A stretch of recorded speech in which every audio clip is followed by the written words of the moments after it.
Seat today, we have Colin Anderson with the Washington Free Beacon, who will kick off our question and answer. Colin, go ahead.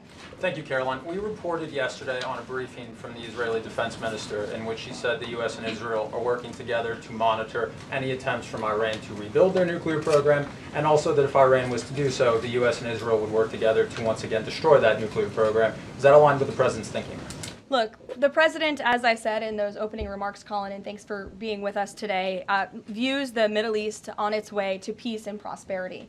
And the president used strength on Saturday night. The whole world saw that the United States is indeed the most lethal fighting force in the world with those precision strikes on Saturday evening. But the president wants peace. He always has. And right now we're on a diplomatic path with Iran. The president and his team, namely Special Envoy Witkoff, continue to be in communication with the Iranians and especially our Gulf and Arab partners in the region to come to an agreement with Iran. As for our alliance with the State of Israel and that friendship and that partnership between the United States and the State of Israel, I would argue it has never been stronger. And we see a new era in which perhaps some of these Gulf and Arab states can sign on to the Abraham Accords. That was one of the president's most signature accomplishments in his first term, and he'd like to see more of those countries sign on in this second term. And so we look forward to sustaining a long and durable peace in the region, and the president wants to do that through a diplomatic solution. But as he proved on Saturday night, he's not afraid to use strength if we need to do it. Gabe. Thanks, Caroline. The president mentioned in a True Social post that no enriched uranium was moved from Fordow. What about the other two sites, Isfahan and Natanz, and how can the president be so sure that no uranium was moved? Well, what I can assure you is that the United States and our intelligence agencies and Director Ratcliffe and the President's entire national security team were obviously watching these sites very closely in the weeks and the days leading up to the attack on Saturday, which I will add was one of the most secretive and successful operations in United States history. I think many of you in this room would agree with that because none of you in this room knew about the strike on Saturday until it took place. So we were watching closely, and there was no indication to the United States that any of that enriched uranium was moved prior to the strike. From any of the sites? Correct. And then one more thing, Caroline. Next week, the president mentioned that there would be talks with Iran.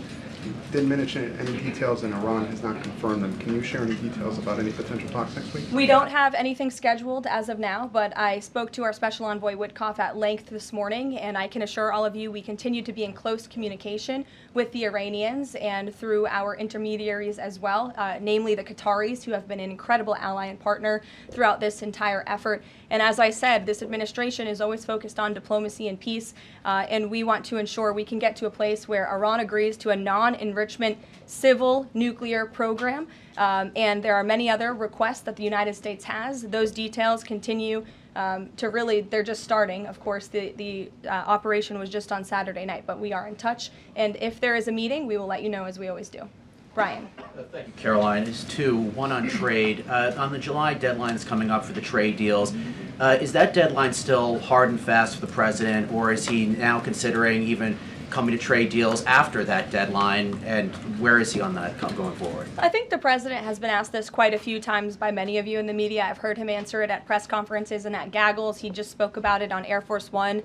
The deadline is not critical. The president can simply provide these countries with a deal if they refuse to make us one by the deadline, and that means the president can pick a reciprocal tariff rate that he believes is advantageous for the United States and for the American worker, and he will continue to do that. But as for the deals, our United States Trade Ambassador, Jamison Greer, I speak to him frequently. He's working very hard, and he has had very good and productive discussions with many of our key trading partners. And on the One Big Beautiful Bill, there's conversations on the Hill right now about the Medicaid cuts.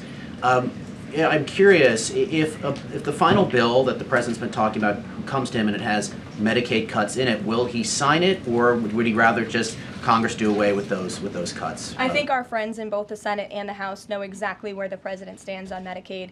He wants to get rid of the waste, fraud, and abuse, and they are working to do that in the Senate right now. Jennifer. Follow up on that, on the big beautiful bill, is there enough time for Congress to work through the issues it needs to work through? I'm saying, does the president need to move back his deadline a little bit? We expect that bill to be on the president's desk for signature by July 4th. I know that there was a ruling by the Senate parliamentarian this morning.